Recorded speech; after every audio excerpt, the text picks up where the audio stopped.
I arrived at the country club just after 7 when the December air still carried the bite of winter and the parking lot shimmered with reflected light from the ballroom windows. Inside, the year-end party had already settled into its practiced rhythm. Warm amber lighting softened the walls, a small jazz trio played near the bar, and champagne flutes clinked in polite toasts among more than 30 guests who knew my father as a generous donor and reliable member. I knew the script. Smile, nod, keep my voice low, leave early. That was how I survived these gatherings. My name is Mara Whitfield. I am 34, and I had learned long ago that silence could pass for grace. My father, Richard Whitfield, stood near the head table with my brother Caleb, already flushed from drinking laughing too loudly as he retold a story about a deal he claimed would close any day. My mother, Elaine, hovered nearby, arranging napkins and avoiding eye contact. I planned to slip out after one drink. Then Richard reached for the microphone. He tapped it twice, testing the sound, and the room quieted with obedient smiles. He raised his glass and thanked everyone for another successful year for loyalty for family. Then his eyes found me. He said my name as if it were a flaw. He said some of us knew how to win and some of us did not. He said Caleb understood ambition and I did not. He said I was an embarrassment who hid behind a desk job while real builders carried the weight of the family. A few guests laughed, unsure, then more joined in, relieved to have permission. I felt the familiar false calm settle over me, a thin shell that kept my face still while my chest tightened. I did not answer. I did not move. Richard stepped closer. I smelled whiskey on his breath. He told the room I should take notes from my brother. I took one step back. He closed the distance and shoved me hard. I stumbled. He struck my face with the flat of his hand. The sound cut through the music. My heel slipped on polished floor and the lights tipped sideways. I remember the ceiling rushing toward me, a bright starburst of pain, then nothing. When sound returned, it came in fragments. Gasps. Someone saying my name. Someone else saying not to make a scene. Minutes passed. No one called for help. I lay on the floor and the world pulsed. Richard's voice cut in again, sharp and controlled, saying she is dramatic. She slipped. I tried to speak and could not. At last, security pushed through the crowd and knelt beside me. A radio crackled. Sirens arrived. Police and emergency medical workers moved with brisk certainty. As they lifted me onto a stretcher, the room blurred, and my mother's face hovered above me, pale and pleading. At the hospital, the light turned white and unforgiving. A nurse asked my name and the date. I answered wrong. They wheeled me for a CT scan and told me I had lost consciousness. A police officer stood at the foot of the bed and asked what happened, referencing an incident number from the club. I said I fell. He wrote inconsistent. A social worker placed a brochure on the tray and asked if I felt safe at home.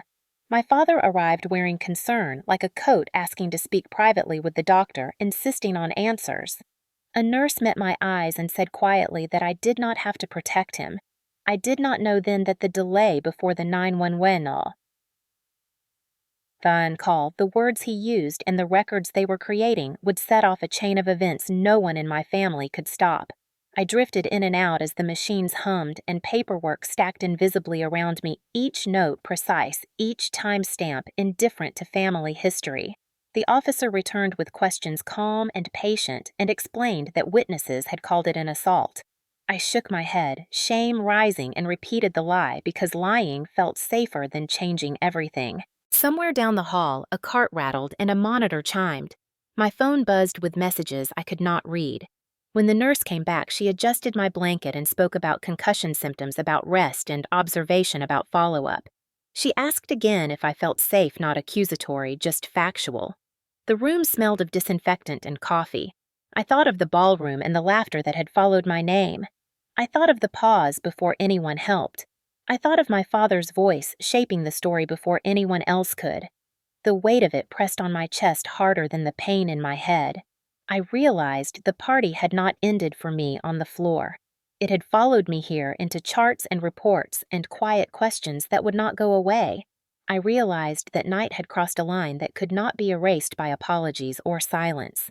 I did not know how it would unfold or how much it would cost, only that the ER visit had already changed the shape of our family and there was no script left to follow. The false calm I had worn for years cracked not loudly, but enough to let truth leak through the seams. As the nurse left and the curtain fell back into place, I stared at the ceiling and counted breaths trying to steady myself. Outside the room, voices moved, decisions were made, and forms were signed. I could feel the momentum beginning slow, but certain, like a door swinging open that would not close again. I wished then for the comfort of invisibility, but it was gone, replaced by a stark clarity that frightened and steadied me at once. Because clarity meant consequences, and consequences meant the truth would finally be heard, whether I wanted it. The first clear sound I remember was the squeak of shoes in the hallway outside the ER bay, followed by the soft crackle of a radio clipped to a police officer's shoulder. My head throbbed in steady pulses that made the ceiling lights feel too close. A nurse adjusted the blood pressure cuff on my arm and asked me to rate my pain. I said 5 because I did not want to invite questions.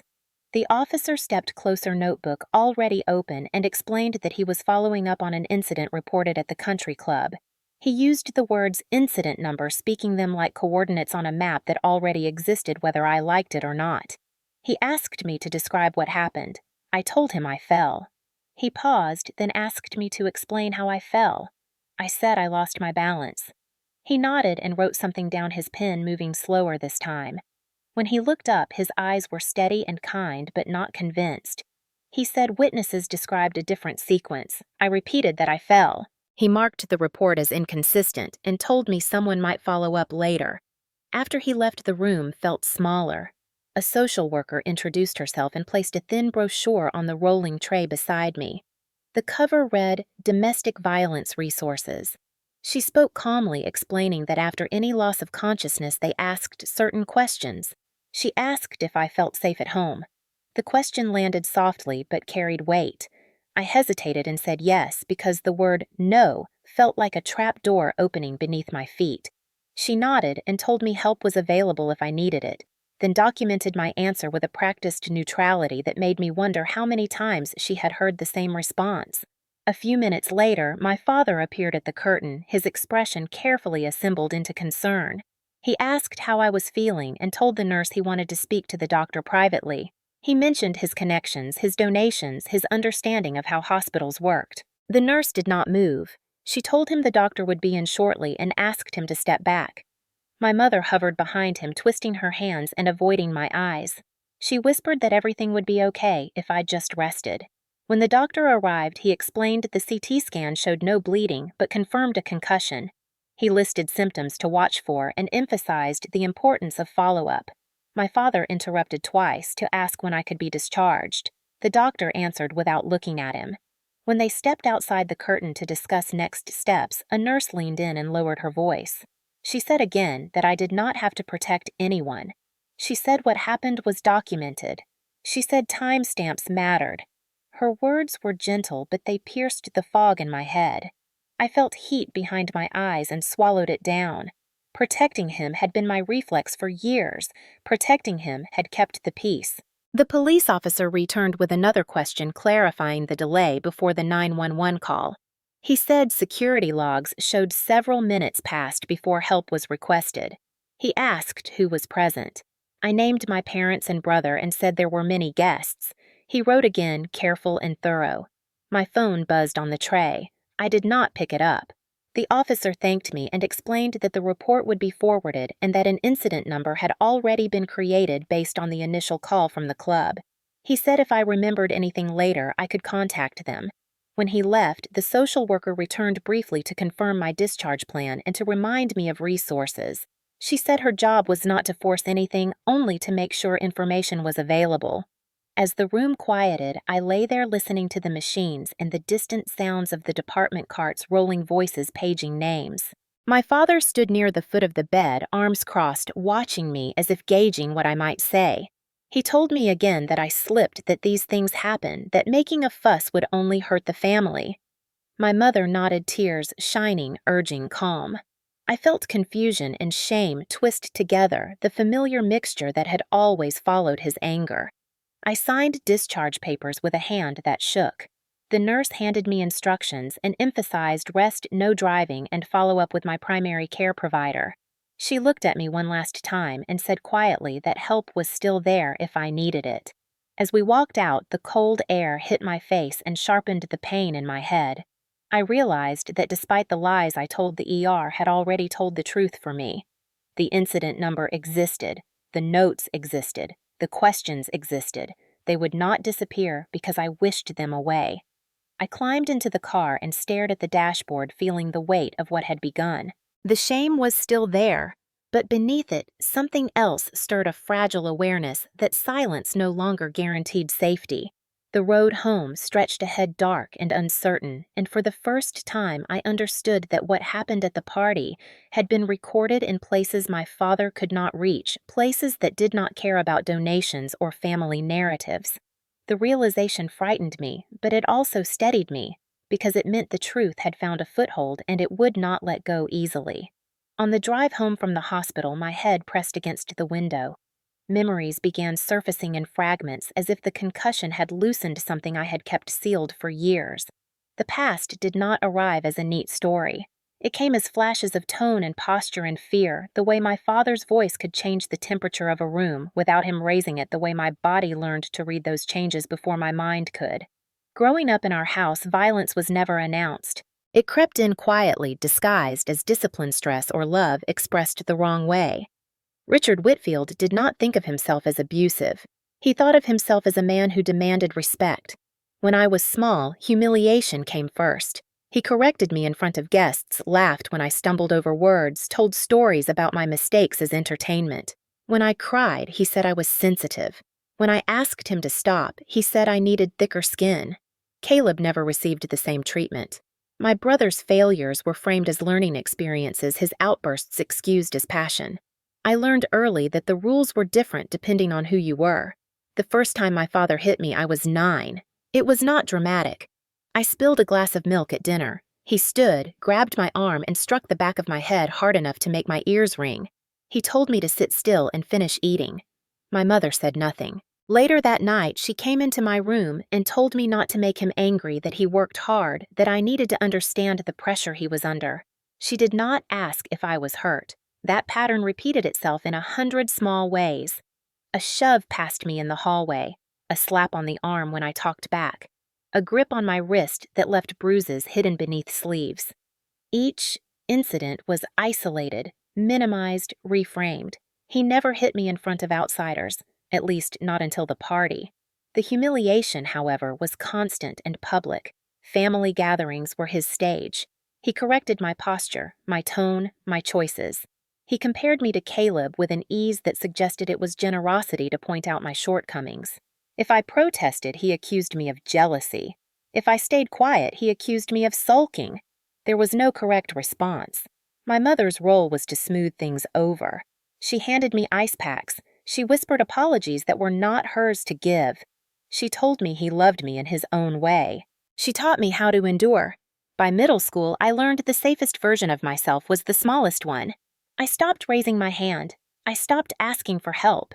I learned to anticipate his moods and disappear when they turned sharp. Silence became my shield. Teachers praised me for being mature. Relatives called me easy. No one noticed the cost. When I was 14, the violence escalated after a parent-teacher conference where a counselor suggested therapy for my anxiety. My father slammed the report onto the kitchen counter and said I was making him look bad. He struck me across the face and told me not to embarrass the family again.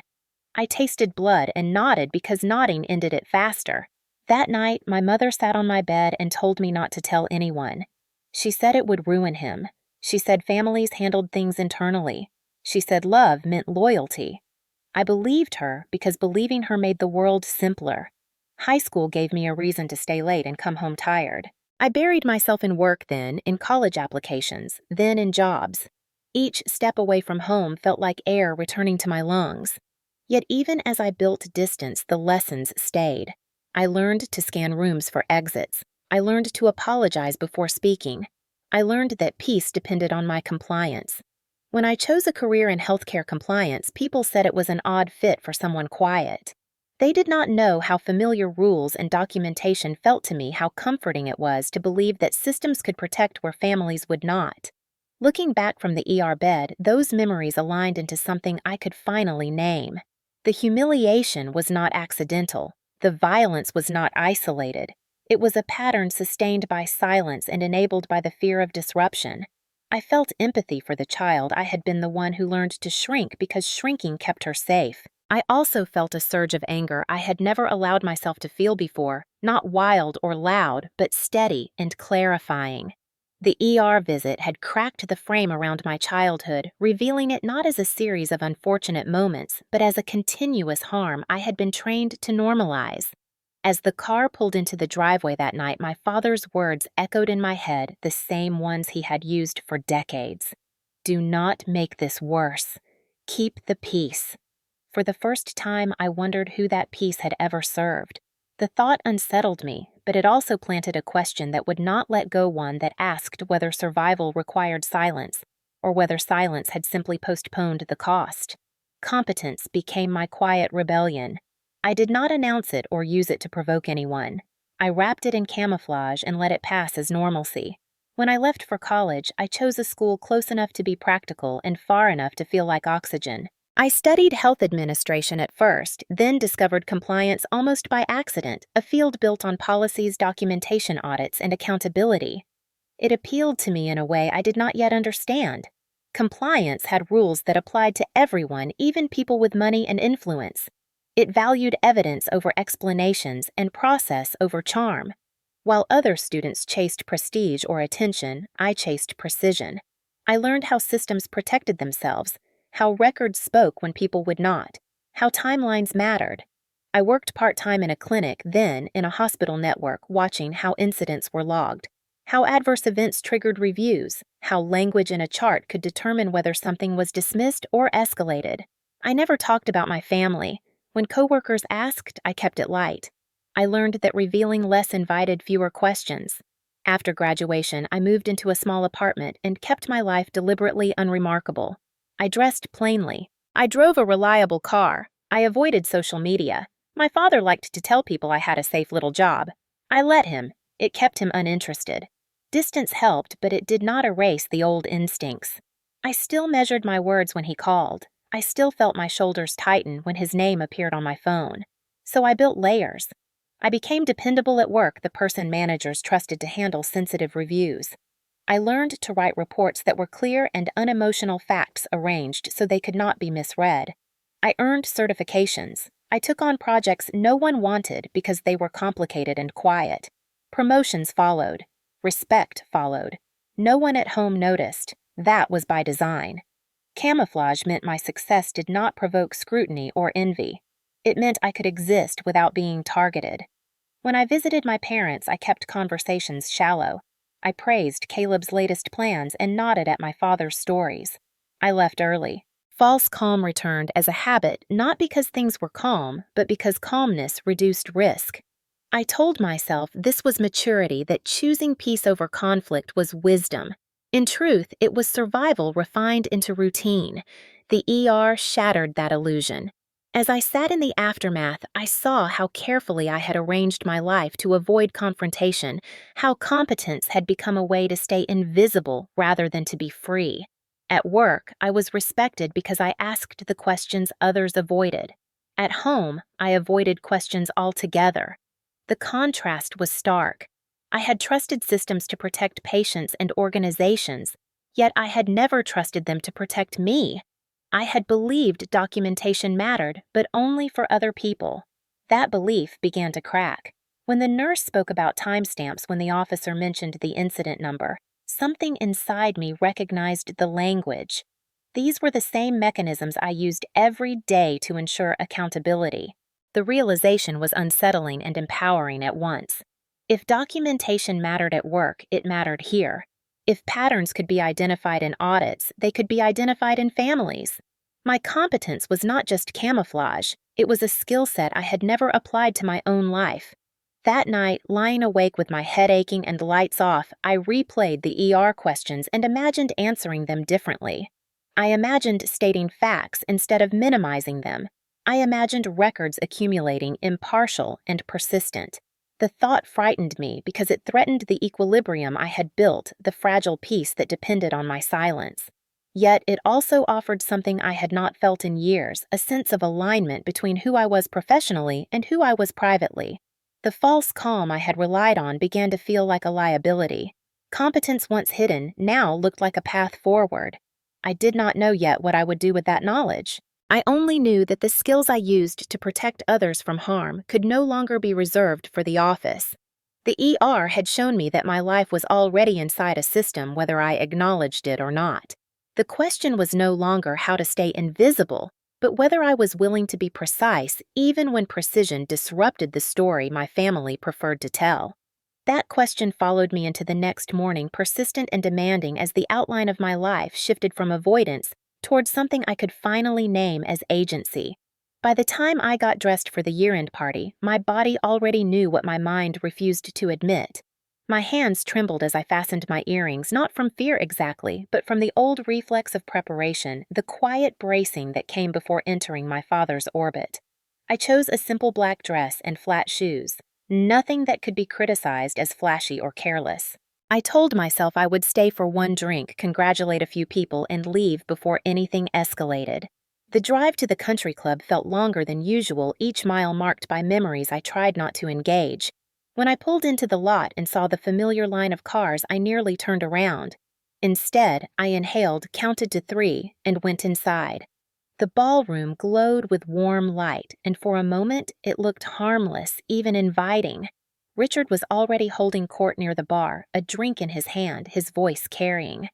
Caleb stood beside him, laughing, his posture loose and confident. My father had that look he always got when alcohol and attention mixed, his movements larger, his smile sharp. I spotted my mother near the dessert table, fussing with plates, her eyes darting in my direction before dropping away. I took a glass of water and stood near the edge of the room, positioning myself close to the exit. A few acquaintances nodded politely. Someone complimented my dress. I smiled and thanked them, keeping my answers short. Across the room, Caleb launched into a story about a contract he was sure would close in the new year. Richard clapped him on the back and declared that this was what ambition looked like. Laughter followed. I felt the familiar tightening in my chest and focused on my breathing. I reminded myself that I was an observer, not a participant. I checked my phone and saw the time. 15 minutes. I could leave soon. Then Richard looked over and saw me standing alone. His expression shifted, irritation flickering beneath the surface. He raised his glass and called my name loud enough to draw attention. A few heads turned. I considered pretending not to hear, but my mother's gaze found mine, wide and pleading silently, asking me to comply. I stepped forward, keeping my posture neutral. Richard gestured for me to come closer, smiling in a way that never reached his eyes. He asked how work was, but did not wait for an answer. He told the small group around him that I liked paperwork and rules, that I was good at staying small. Someone chuckled. He glanced at Caleb and said that real success required risk vision and courage. Caleb grinned and lifted his glass. The circle widened as more guests drifted closer, sensing entertainment. I felt the floor tilt slightly, a warning I ignored. I said nothing, hoping the moment would pass. Instead, Richard pressed on. He asked why I never aimed higher, why I was content to watch others build something real. His tone sharpened the alcohol, loosening the restraint he sometimes maintained in public. The room grew quieter, the laughter thinning. I noticed a security guard watching from near the entrance, alert but stationary. I shifted my weight, ready to excuse myself. Richard blocked my path with a step that looked casual to anyone else. He told the group that family loyalty meant honesty, that someone had to say the hard things. I felt heat rise in my face and forced it down. I had survived worse by staying calm. I glanced toward my mother, who stood frozen, hands clenched. She did not intervene. Caleb avoided my eyes. The music seemed louder, then abruptly softer, as if the room itself were holding its breath. Richard leaned closer, his voice dropping, and said, I embarrassed him by existing without ambition. The words landed with a familiar sting, but there was something different this time, a volatility I could not ignore. I took a step back, my heel catching slightly on the rug. Richard's hand shot out and grabbed my arm. Gasps rippled through the nearby guests. I heard someone say his name, uncertain. He released my arm only to shove me hard in the shoulder, his face flushed. I raised my hands instinctively, palms open, a gesture learned in childhood. The false calm shattered. He struck me across the face. The sound was sharp and final.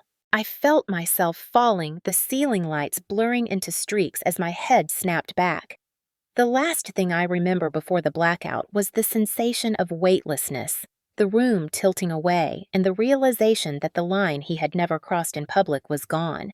I came back to awareness in pieces not as a moment, but as a series of sensations that did not belong together. The first was sound, a low hum that resolved into overlapping voices, sharp and breathless. Then light, too bright and unfocused, pressing against the inside of my skull. My body felt heavy, pinned as if the floor had claimed me. I tried to move my fingers and failed.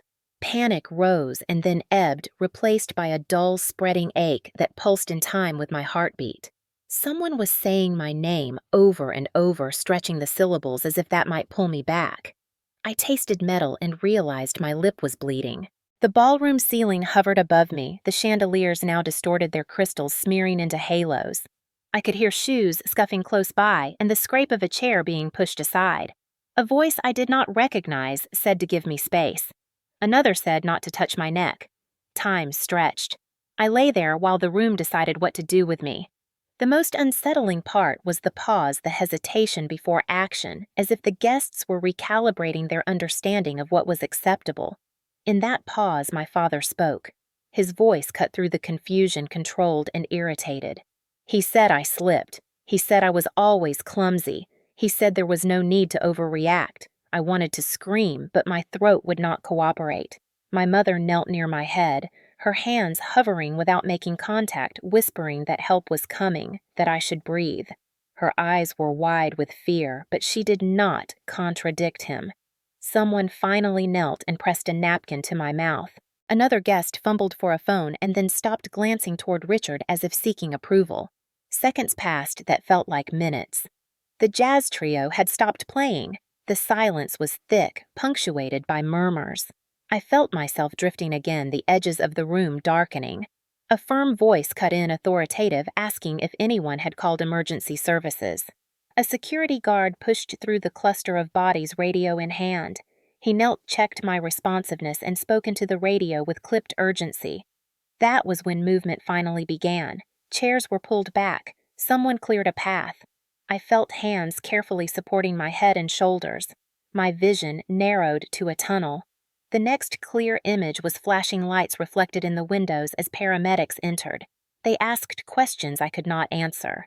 They shone a light into my eyes. They fitted a collar around my neck and rolled me onto a board with practiced coordination. As they lifted me, I caught a glimpse of my father standing apart from the group, arms crossed, his jaw set. He did not reach for me. He did not apologize. He watched, assessing. The paramedics asked what happened. Multiple voices answered at once. One said I fell. Another said there was an argument. A third said it was unclear. The security guard stated that there had been an altercation and that police were en route. The word altercation landed heavily precise and unforgiving. As they wheeled me out, cold air hit my face and sharpened the pain in my head. I heard someone say they had video. I heard another voice say to delete it. The doors closed and the noise dropped away. Inside the ambulance, the paramedic spoke calmly, explaining each step, grounding me in the present. He asked if I knew where I was. I answered slowly, feeling the effort of each word. He told me to stay awake. He told me help was on the way. As the siren wailed, memories surged, uninvited echoes of earlier blows, earlier excuses, earlier silences. The difference now was the witnesses, the uniformed responders, the documentation already unfolding beyond my control. The ambulance rocked gently as it moved, and I focused on breathing on the steady cadence of the paramedic's voice. I felt grief for the illusion that had just shattered the belief that my father's anger could be contained, that public settings offered protection. That belief had evaporated on the ballroom floor. In its place was a stark clarity. This was not a misunderstanding. This was not stress or alcohol alone. This was violence witnessed and recorded. As we arrived at the hospital bay and the doors swung open, I realized the story had shifted from something my family could manage to something larger, governed by protocols and reports. The humiliation had turned into evidence.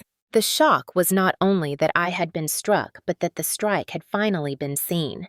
The realization settled over me as they rolled me inside, steady and inescapable. The night would not end with explanations whispered in the car. It would continue under bright lights with questions that demanded answers and consequences that could not be smoothed away. The emergency department moved with a rhythm that was both efficient and strangely intimate, as if every person there had learned to compress urgency into calm. I was transferred from the ambulance stretcher to a hospital bed, and the collar was loosened but not removed. A nurse read my name from the wristband and asked me to confirm my date of birth. I did, slowly, my tongue thick, the room still rocking in subtle waves. The triage physician introduced himself and explained that because I had lost consciousness, they would run imaging and keep me under observation. He asked what happened. I hesitated, the old reflex rising, then said, "I fell." He nodded without comment and typed his fingers quick and impersonal. Blood was drawn. An IV was placed. The beeping of monitors settled into a steady background hum. When they wheeled me to radiology, the hallway lights slid past in long bands, and I focused on counting them to stay present. The CT scanner sounded like distant thunder. I lay still, listening to instructions through a speaker, feeling the cold table beneath me. Back in the bay, a different nurse reviewed my chart and asked again about the incident. Her tone was neutral, but her questions were precise. Did I feel dizzy before the fall? Was there anyone else involved? Had I ever lost consciousness before? I answered in clipped phrases. She nodded and entered notes. A police officer appeared at the curtain and asked if we could speak. He referenced the incident number from the country club and explained that his department had received multiple calls. He said there were witnesses and a security report. He asked if I had been struck. My mouth opened and closed. I said I slipped. He asked where I slipped. I said near the bar. He asked if anyone touched me. I said I did not remember. He wrote and then said quietly that inconsistencies mattered not as an accusation, but as information. He told me I could correct the record at any time. After he left, the social worker returned this time, pulling a chair closer so she could sit at eye level. She explained that the hospital screened for intimate partner and family violence whenever there was a head injury with conflicting accounts. She asked if anyone had hurt me. I stared at the curtain at the faint shadow of people moving outside. The word yes pressed against my teeth. I said no. She nodded, thanked me, and documented my response. When she stood, she left the brochure again, angled so I could see the number printed in bold. My father arrived shortly after his presence announced by his voice before I saw him. He greeted the staff with familiarity, asked about results, asked when I could go home. He told the doctor that I had always been clumsy. The doctor listened, then turned to me and repeated the discharge criteria, making clear that my answers mattered. When my father tried to speak over him, the doctor stopped and said he needed to hear from me directly. The moment hung there fragile. I said I felt dizzy and had a headache. The doctor nodded and typed. When he left, the nurse returned to check my vitals. She adjusted the monitor leads and leaned in slightly. She said almost casually that loss of consciousness with facial injury raised concerns and that the chart reflected that. She said again that I did not have to protect anyone. The words landed differently this time.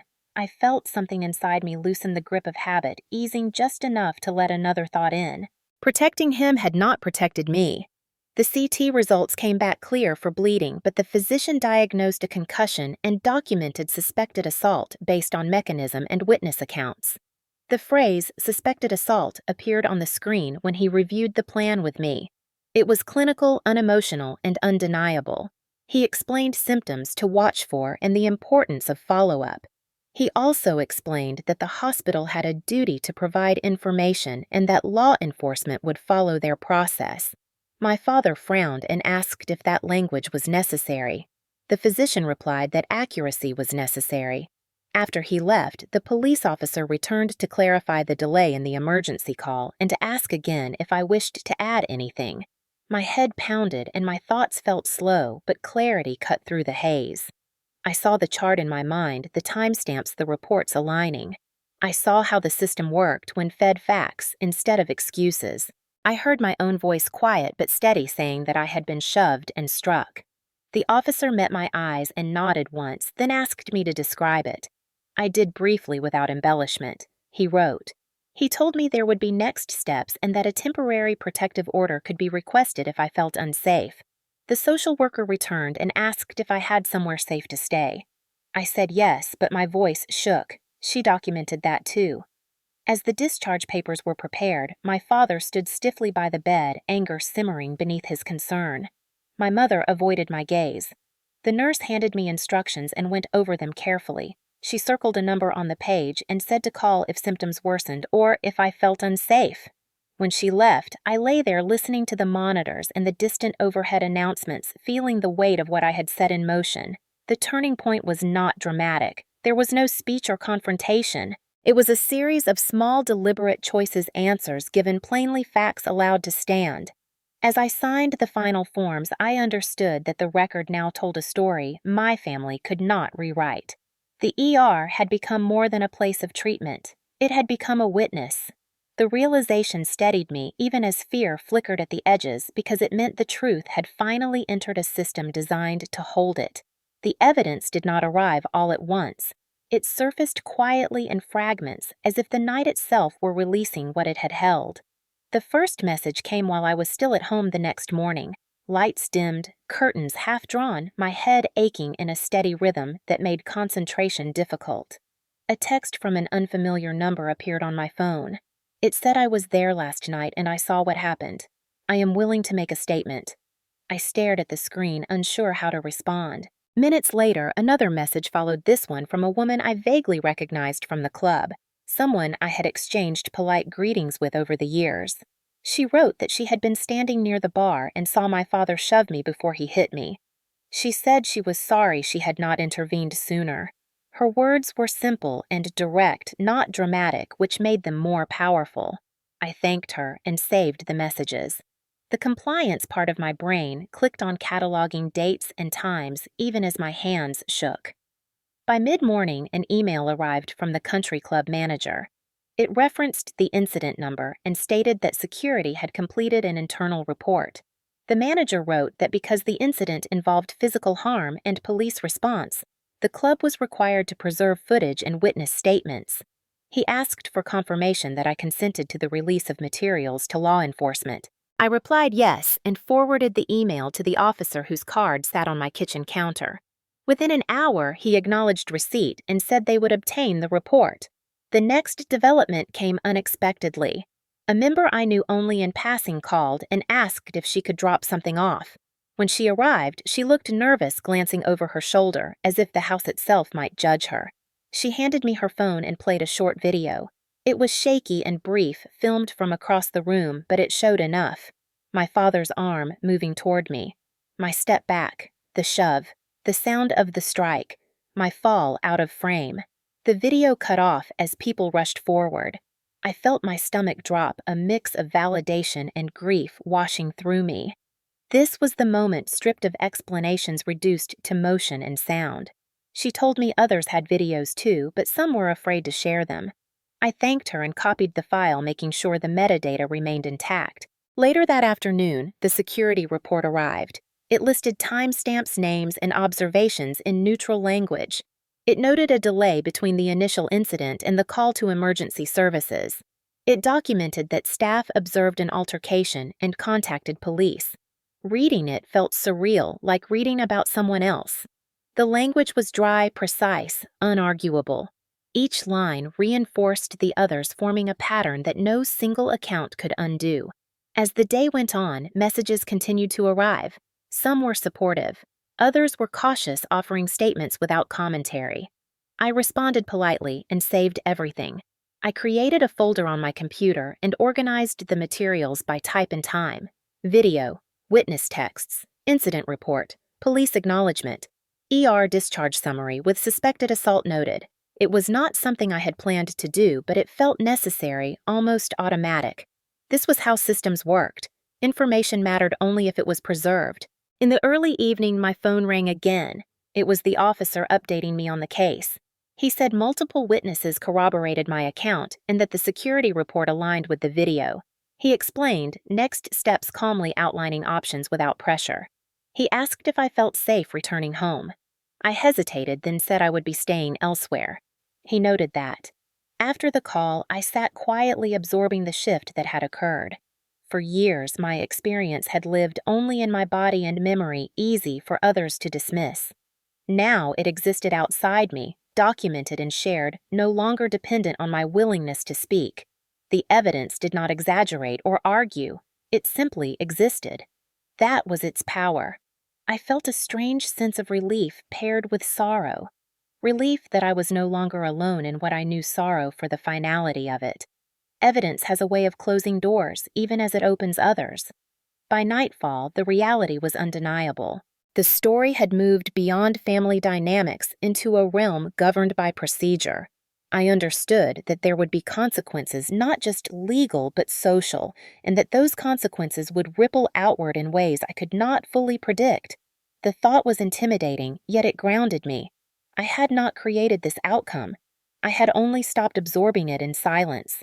As I shut down my computer and turned off the lights, the folder on my desktop remained a quiet testament to the truth of that night. For the first time, the narrative was not his to shape. It belonged to the facts. The legal process did not rush me, but it did not wait either. The morning after the evidence began to surface, I met with an attorney recommended by a colleague who understood both healthcare systems and family law. We sat in a quiet office with neutral walls, and she listened without interrupting as I described the party, the ER visit, and the materials I had collected. When I finished, she explained the timeline with careful precision, making it clear what could happen quickly and what would take time. She said that based on the police incident number, witness statements, and medical records, we could request an emergency protective order the same day. She emphasized that it would be temporary, issued without my father present, designed to create immediate safety. She also explained that a hearing would follow in a few weeks where a judge would decide whether to extend it. The distinction mattered. It was not punishment yet. It was protection. I asked what it would require from me. She said facts, consistency, and patience. She reviewed the documents I brought, noting the alignment between the ER chart and the security report. She pointed out the importance of timestamps and the delay before emergency services were called. She said those details established context. When she asked if I felt safe returning home, I said no and felt my voice steady as I said it. That steadiness surprised me. We drafted the petition together line by line, stating the incident, the injury, and the risk. I signed my name at the bottom and felt a quiet finality settle in. The order was filed electronically before noon. By mid-afternoon, it was granted. The attorney explained that service would be arranged and that until the hearing, my father was required to have no contact with me. She advised me to document any attempts and to call law enforcement if the order was violated. There was no drama in her tone. This was routine. That normalcy was grounding. Later that day, the officer called to confirm the order had been issued and to review what it meant in practical terms. He explained boundaries, distances, and consequences in clear language. He asked where I would be staying and noted it in the file. He said a hearing date would be set and that I would be notified. He also explained that diversion programs were sometimes offered in cases like this depending on the court and the defendant's history, but that the immediate focus was safety. After the call, my phone lit up with messages from my mother. She wrote that this had gone too far, that we could handle it privately, that involving the courts would destroy the family. She asked me to withdraw the petition. I did not respond. Caleb called next, his tone clipped and defensive. He said our father had been drinking and that everyone knew he did not mean it. He said a protective order was extreme. I listened and ended the call without arguing. That night, an unfamiliar number texted me an apology that felt rehearsed, followed by a warning about consequences. I saved it and forwarded it to my attorney, who replied that it was wise to keep everything. The hearing date arrived in the mail 2 days later. Seeing it in print made the situation feel both heavier and more contained. There was a date, a time, a courtroom. There would be a process. In the days that followed, my attorney prepared me explaining what the judge would consider and how testimony would be structured. She said I did not need to dramatize anything, only to answer questions honestly. She reminded me that the evidence spoke for itself.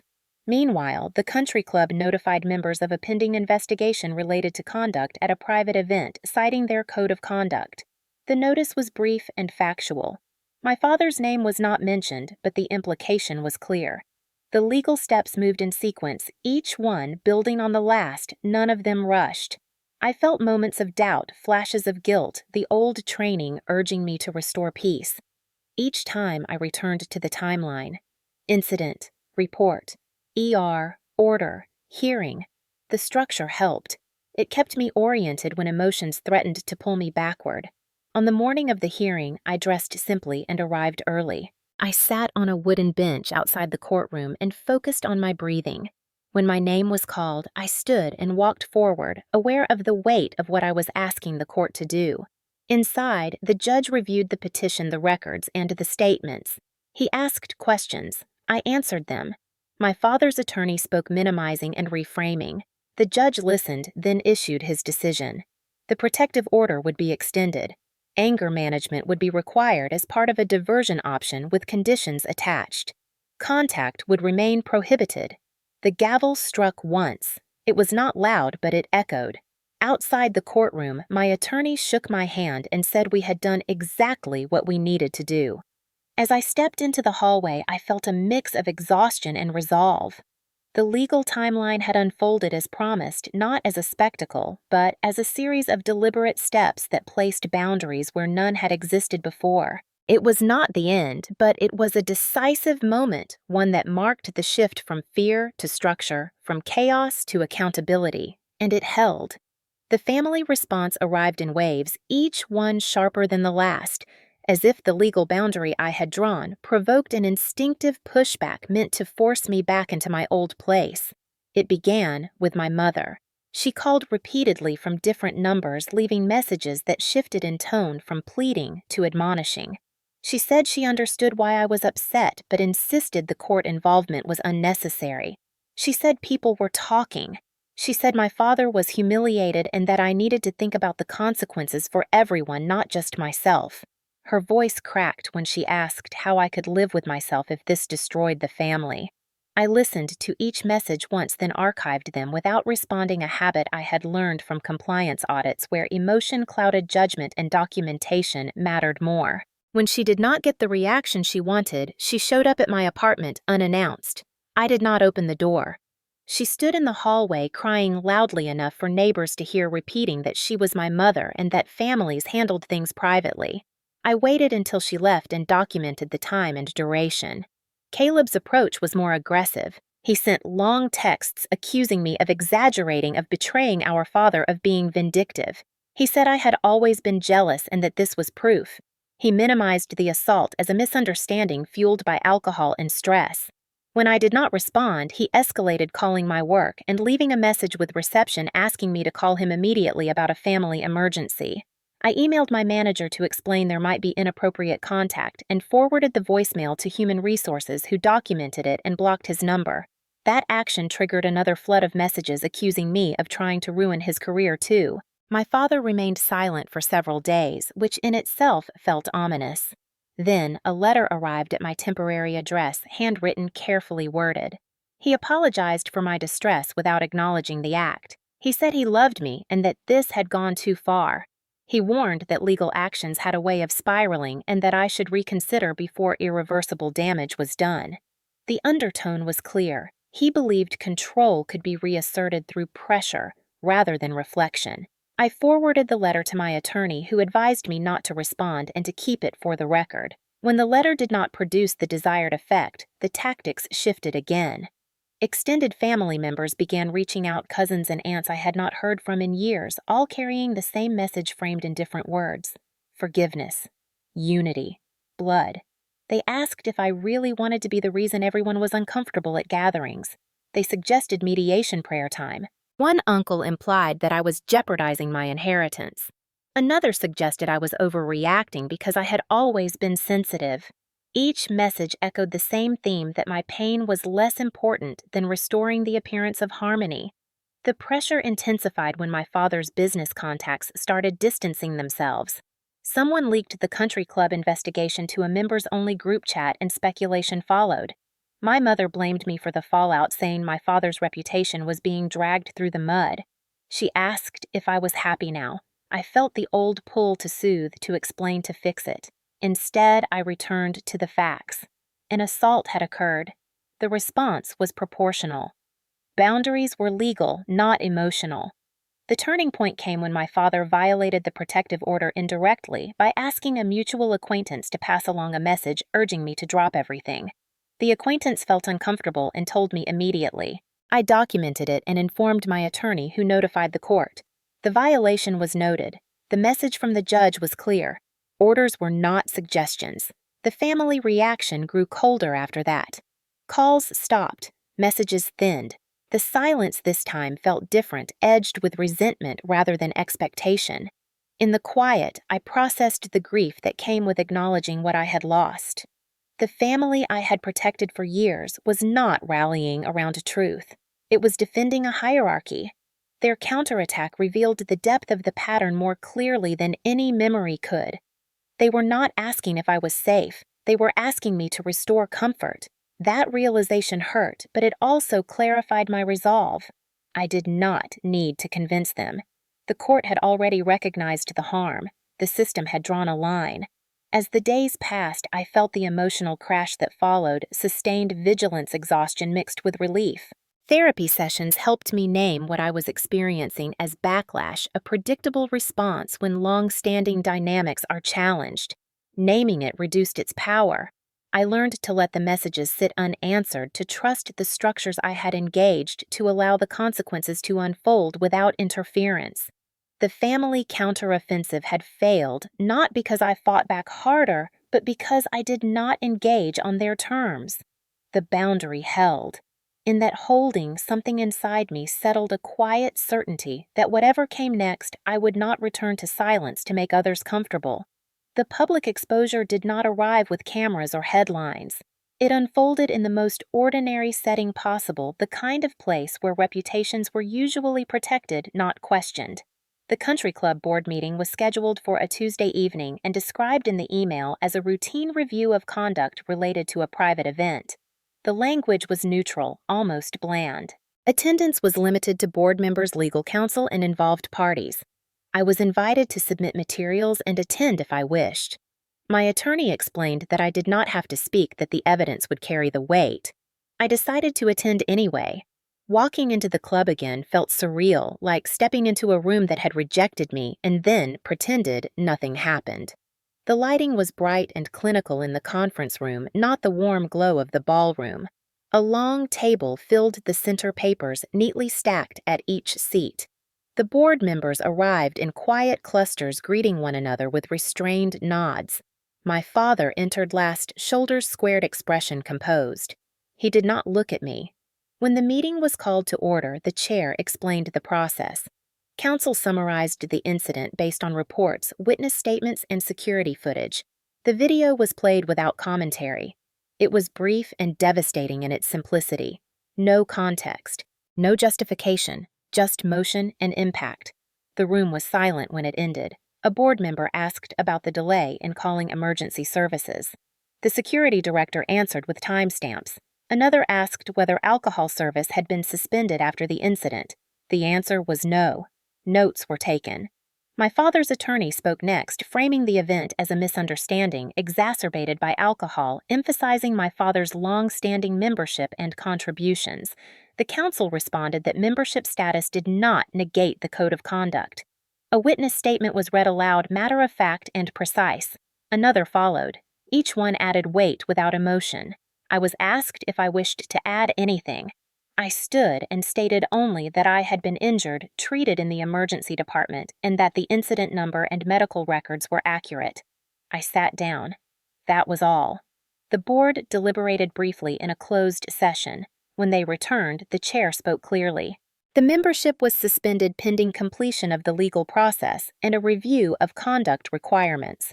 Access to the club was revoked effective immediately. The decision was recorded. There was no applause, no outrage, just the sound of pens moving across paper. My father's face tightened. He asked if there was an appeal. Counsel explained the process. The meeting adjourned. The exposure continued quietly after that. Word traveled through the members-only group chat and over lunches and tea times. The facts circulated without embellishment. People asked questions. Answers were short and verifiable. The narrative my father had relied on for years did not survive contact with documentation. Invitations stopped. Partnerships paused. A sponsor withdrew from an upcoming event. None of it was dramatic. That was the point. Accountability rarely is. In the days that followed, acquaintances reached out cautiously, some to express support, others to clarify what they had heard. I answered only when necessary and directed inquiries to the official statements. My attorney advised me to let the process stand on its own. At work, my manager acknowledged the situation privately and assured me that my role was secure. Human Resources documented everything and asked if I needed accommodations. The system held. The most striking part was the absence of spectacle. No one shouted. No one stormed out. The exposure was thorough because it was ordinary. It took place in minutes in rooms where decisions were usually routine, and that made it harder to dismiss. The consequence was not social exile by decree, but a series of small closures doors that no longer opened automatically. My father attempted to rally support, but found that neutral facts left little room for persuasion. The golden narrative fractured. For me, the moment brought a complicated relief. I had not sought to humiliate him. I had sought safety and truth. The exposure was a byproduct of those choices, not a performance. As I left the club that evening, the parking lot was quiet. I sat in my car and breathed, noticing how my shoulders finally lowered. The public acknowledgement of what had happened did not erase the pain, but it validated reality in a way private conversations never could. It marked the shift from denial to consequence, from whispered excuses to recorded decisions. The everyday nature of it made it sustainable. No one needed to remember a dramatic scene. They only needed to reference a file. The night ended without confrontation, and that felt like a victory of a different kind. The court hearing took place on a gray Thursday morning, the kind of day that flattened color and sound until everything felt subdued. I arrived early and sat on a wooden bench outside the courtroom, my file folder resting on my lap like a weight I had agreed to carry. People passed in quiet streams, attorneys murmuring to clients, clerks calling names with practiced neutrality. When the bailiff opened the door and announced the docket, my name followed by my father's, my stomach tightened, but my feet moved without hesitation. Inside the courtroom was smaller than I expected, functional rather than imposing. The judge sat elevated behind the bench, glasses perched low, reviewing documents before anyone spoke. My attorney stood beside me and whispered reminders to answer only what was asked and to take my time. Across the aisle, my father sat with his attorney, his posture rigid, jaw set, eyes forward. He did not look at me. The judge called the case and summarized the petition referencing the incident number, the emergency department records, and the temporary protective order already in place. He asked my attorney to proceed. She outlined the timeline succinctly, walking through the events of the year, end party, the medical findings, the witness statements, and the documented delay before emergency services were called. She introduced the security report and the video into the record. The judge nodded and marked exhibits. My father's attorney objected briefly on relevance, then withdrew when the judge asked for a legal basis. When it was my turn to testify, I stood and raised my right hand. The oath felt heavier than I anticipated, not because I doubted my truth, but because I understood the permanence of speaking it here. The questions were straightforward. Where was I on the night in question? What happened immediately before the injury? What medical treatment did I receive? Did I lose consciousness? Did I feel safe afterward? I answered calmly, describing the shove, the strike, the fall, the blackout, and the ER diagnosis. I did not editorialize. I did not speculate. I stated facts. The judge asked clarifying questions about prior incidents. I hesitated, then explained there had been a history of intimidation and physical aggression that I had not previously reported. My voice wavered once, then steadied. My father's attorney cross-examined gently at first, then pressed on inconsistencies suggesting alcohol misunderstanding and exaggeration. The judge intervened when questions became repetitive, reminding counsel to focus on the issue of protection. When my father testified, he denied intent and framed the incident as an accident fueled by alcohol. He expressed regret for the outcome without acknowledging the act. The judge listened without expression, then asked pointed questions about the delay in calling emergency services and about prior conduct. My father's answers were defensive vague. The contrast between his generalities and the specificity of the records was stark. After closing statements, the judge took a brief recess. The room emptied into the hallway, a low murmur of voices filling the space. I stood near the window and focused on the parking lot below, counting cars to ground myself. When we were called back in, the judge delivered his ruling clearly and without embellishment. The protective order would be extended. Contact would remain prohibited. The court found that the evidence supported a finding of domestic violence and that continued protection was warranted. The judge ordered participation in an anger management and diversion program as a condition tied to the case, with compliance monitored. He explained that violations would carry consequences. He addressed my father directly, emphasizing accountability and boundaries. He then looked at me and said the court recognized the seriousness of the harm and the courage required to seek protection. The gavel fell once. The sound was small, but it resonated. As we gathered our papers, my father's attorney spoke quietly to him, urgency in his posture. My attorney squeezed my shoulder and said we were done for today. Outside the courtroom, the air felt lighter, not because the pain had lifted, but because the uncertainty had narrowed. The hearing had transformed what happened into a legal fact, affirmed by authority and process. It did not resolve everything, but it established truth in a place designed to hold it. Walking to my car, I noticed how my breathing slowed, how my shoulders dropped. The court had done what it was meant to do. It listened. It weighed evidence. It set boundaries. For the first time, my safety was not a personal negotiation. It was a legal condition. The realization brought a quiet steadiness, a sense that the ground beneath me was firmer than it had ever been. The consequences did not arrive as a single collapse, but as a chain reaction, each link triggering the next with mechanical inevitability. Within days of the hearing, my father's business partners began to pull back, not dramatically, but cautiously, the way people do when risk enters the room. Meetings were postponed. Contracts were reviewed. One long-standing supplier asked for additional assurances about governance and conduct, citing internal policies that had always existed but were now suddenly relevant. My father tried to reassure them, leaning on history and relationships, but the court order had shifted the calculus. Risk departments asked questions. Compliance officers requested documentation.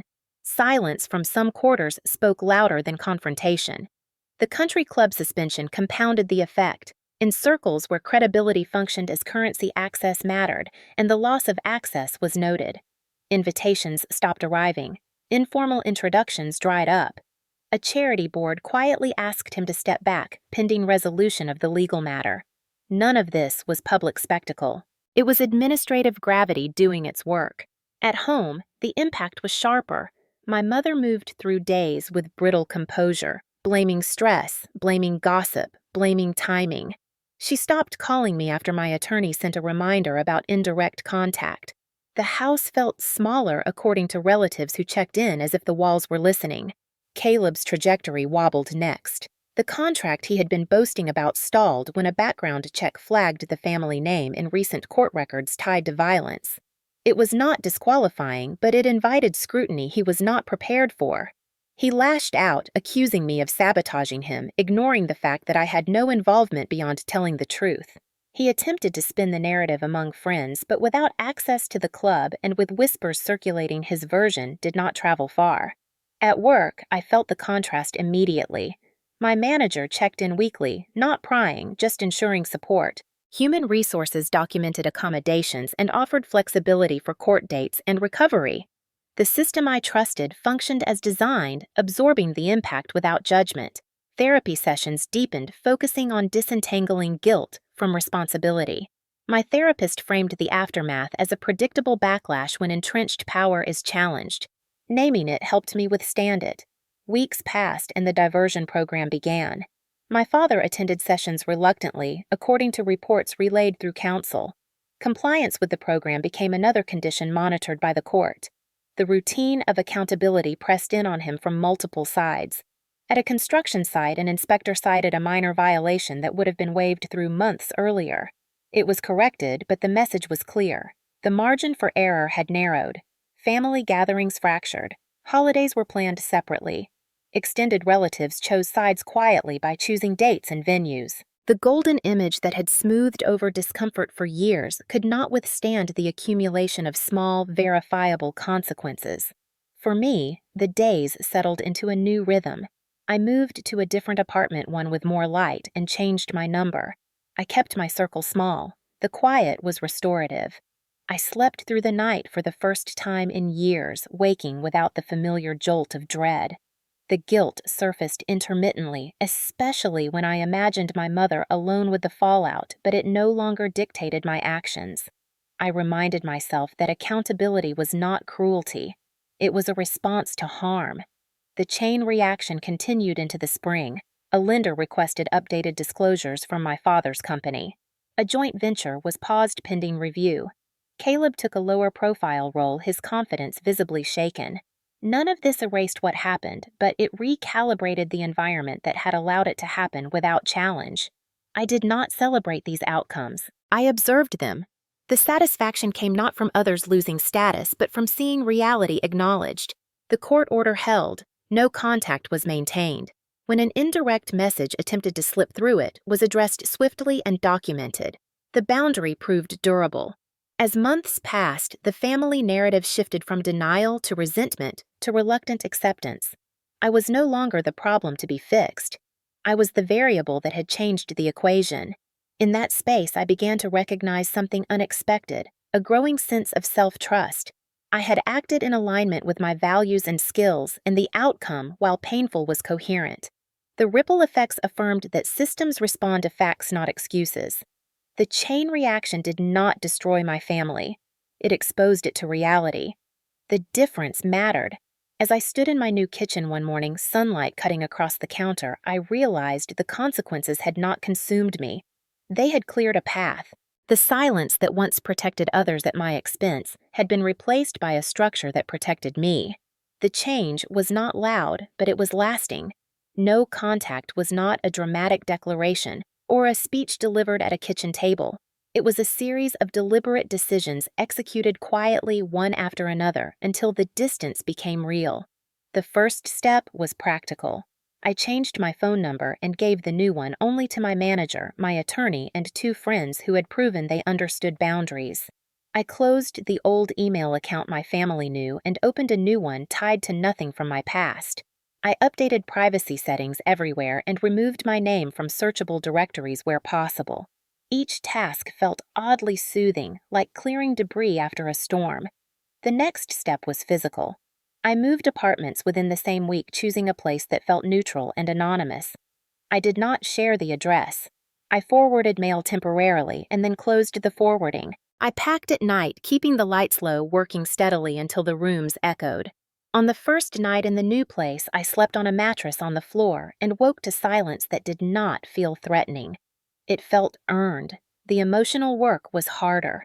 My mother sent a final message through a cousin asking for a conversation to heal.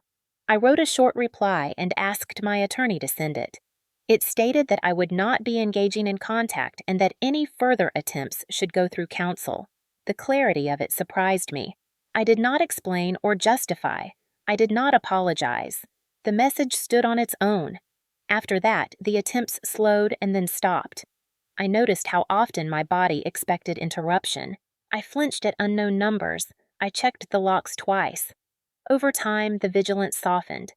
Therapy focused on grief, not for the family I had lost, but for the one I had never had. Naming that distinction was liberating. It allowed me to mourn without bargaining. At work, I informed Human Resources that I had initiated no contact due to a court order and asked for discretion. They complied without question. My days regained structure. Meetings, reports, routines. The predictability steadied me. Evenings became my own. I cooked simple meals, took walks, read without distraction. The absence of constant monitoring created space for curiosity. I began to notice what I liked when no one was evaluating me. I liked quiet mornings and strong coffee. I liked order without rigidity. I liked my own company. The first full night of uninterrupted sleep arrived unexpectedly. I woke before dawn, disoriented by the lack of adrenaline. Then, relief washed over me. My nervous system was learning a new baseline. Weeks passed and the no-contact boundary proved its worth. Without constant provocation, my thoughts slowed. I could reflect without bracing for retaliation. I recognized patterns I had accepted as normal, the way I minimized achievements, the way I deferred decisions, the way I apologized for existing. Awareness brought choice. Choice brought change. I began setting smaller boundaries elsewhere, declining meetings that lacked purpose, saying no without explanation, trusting my judgment. The skills I had honed professionally finally aligned with my personal life. Precision replaced appeasement. I encountered moments of doubt, especially when holidays approached and images of togetherness surfaced. I reminded myself that safety was not negotiable and that distance was not punishment. It was care. The court order remained in place, a formal backstop that reinforced my decision.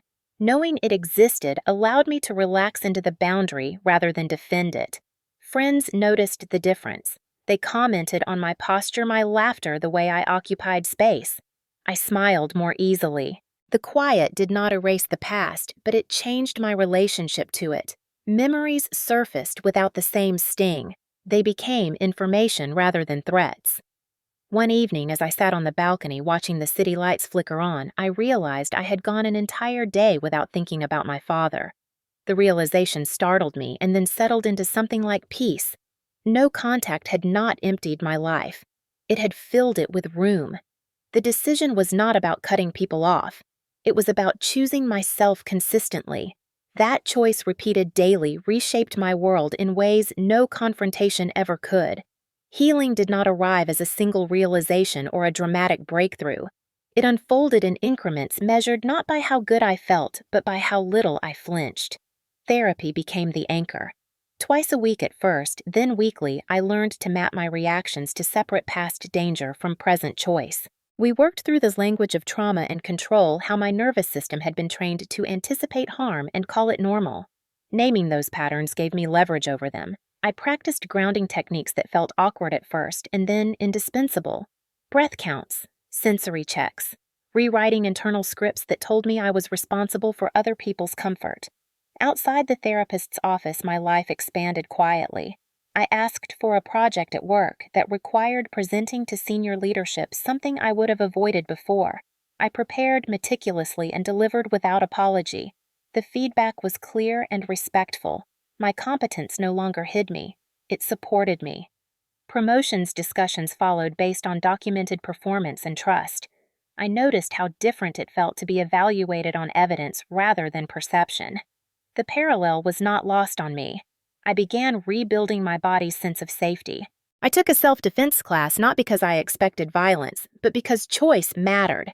I joined a small gym and learned to lift weights, discovering strength in the literal sense translated to confidence elsewhere. Sleep improved. The headaches faded.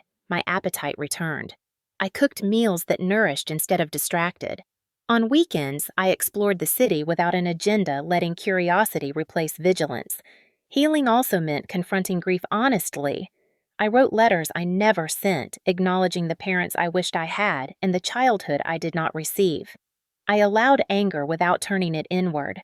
I learned that forgiveness was not a requirement for peace. Boundaries were. My therapist framed healing as integration, not erasure. The past would always be part of me, but it did not get to run the present. Social connections deepened. I chose friends who listened and respected limits. I practiced asking for help without rehearsing justification. The response was consistently kind. That consistency rewired expectations I had carried for decades.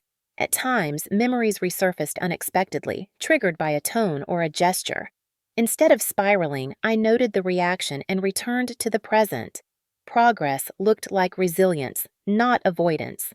Professionally, I stepped into a mentorship role, guiding younger colleagues through complex compliance issues.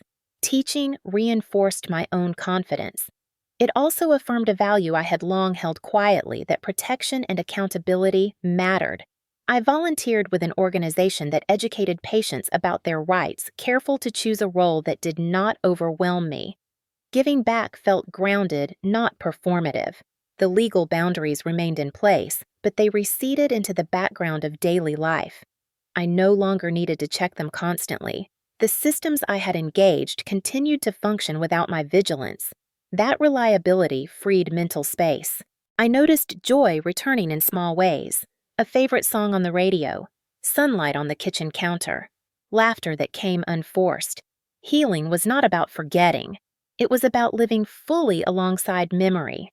One afternoon during a routine follow-up appointment, the nurse asked how I was doing. I answered honestly, saying better. The word fit. It captured motion without claiming completion. As months passed, I recognized a shift in identity. I was no longer defining myself by what I survived, but by what I chose. The confidence was quiet, durable. It did not require validation. It showed up in posture, in decisions made without apology, in the ease of saying no and the courage to say yes. Healing had become less about repair and more about construction. I was building a life aligned with my values one day at a time. The arc did not end in triumph or vengeance. It settled into something steadier and more profound, a sense of wholeness that did not depend on anyone else's acknowledgement. That steadiness told me I was ready for whatever came next, including closure. The family changed forever, not because I asked it to, but because truth has weight and time applies pressure whether people consent or not. In the months after the court hearing, the shape of our family rearranged itself around the consequences that had already been set in motion. My father completed the required anger management program under supervision, a fact communicated through counsel in neutral updates that contained no emotion and no reconciliation. His business stabilized at a smaller scale after audits and reviews concluded functional but diminished, stripped of the informal advantages that once smoothed every path. The country club suspension became permanent after a final review, a decision recorded in minutes and never revisited. My brother recalibrated his plans quietly, taking work that did not place him in the spotlight he once chased. My mother settled into a new routine, defined by absence learning in stages that silence could not be negotiated away. None of this unfolded as a public reckoning. There were no speeches, no apologies delivered with sincerity, no dramatic returns. There was only adjustment. The family learned to operate without the fiction that had sustained it. For me, the change was decisive and internal. I did not return for holidays. I did not respond to messages routed through intermediaries. I did not track their lives from a distance. I let the boundary do its work. Over time, the urge to look back faded, replaced by an ease I had never known. The ER visit remained a marker not as a source of fear, but as a point of alignment. It had saved my life in ways that extended beyond medicine. It had converted harm into record denial, into fact, and isolation into authority-backed truth. The justice that followed was not vengeful. It was proportional. It created space for safety and accountability without demanding forgiveness or proximity. I came to understand that families do not break when someone tells the truth. They reveal what they were already willing to protect. My choice did not destroy the family. It removed the silence that hid it. In that removal, each person faced their own reflection. Some turned away. Others adapted. I moved forward. On an ordinary morning a year later, I sat at my kitchen table with coffee and sunlight and realized I felt free without needing to name why. Freedom had become my baseline, not an event. I carried the skills that had guided me through the process into every part of my life. Clarity, documentation, boundaries, and patience. They served me well. When people asked about my family, I answered briefly and without apology. When they asked about my work, I spoke with confidence. When they asked what changed everything, I told the truth. An ER visit made it impossible to pretend. The rest followed naturally. I did not wait for closure to arrive from others. I built it. The family I came from no longer defined me. The life I chose did. ER had saved my body that night, but truth saved my future. That was the change that lasted quiet, complete, and irreversible. If you stayed with me to the end, I want to ask you something honestly, not as a storyteller, but as a person who lived through this. How many moments like this do we ignore because they are uncomfortable, because they happen inside families, because speaking up feels like it would cost too much? For most of my life, I believed silence was the price of belonging. I believed endurance was strength, and that protecting others from consequences was the same as love. It took an ER visit to show me how wrong that belief was. So I want to hear from you. If you were in that room, if you were the one on the floor, would you have spoken up, or would you have done what I did for years and stayed quiet to keep the peace? There is no perfect answer, and there is no judgment here, only reality. If this story resonated with you, it is probably because you have seen something similar. Maybe not this extreme, maybe quieter, maybe hidden behind smiles and holiday tables. Share your thoughts in the comments. Tell me where you are watching from and whether you believe family should always come first, or whether safety and truth have to come before blood. If you have ever been asked to minimize your pain so others could stay comfortable, you are not alone. And if you are still in that place of silence, I hope this story reminds you that systems exist for a reason, that documentation matters, and that asking for help is not weakness. It is alignment. If you found value in this story, consider subscribing, because this channel is about more than drama. It is about accountability, boundaries, and what quiet justice actually looks like in real life. Every week, I share stories that explore toxic family dynamics, public humiliation, evidence-backed truth, and the long road to healing without revenge, fantasies or empty apologies. These stories are fictionalized but grounded in real-world logic because reality is powerful enough on its own. If you want to keep this conversation going like the video so it reaches others who might need it, and comment with one word that best describes how this story made you feel. Angry, relieved, seen, uncomfortable, hopeful. All of it counts. And if you are watching this late at night, wondering if things will ever change, let me say this clearly. Change rarely comes from shouting. It comes from structure, from records, from boundaries that hold even when emotions run high. Whatever you are carrying, you deserve safety, clarity, and peace.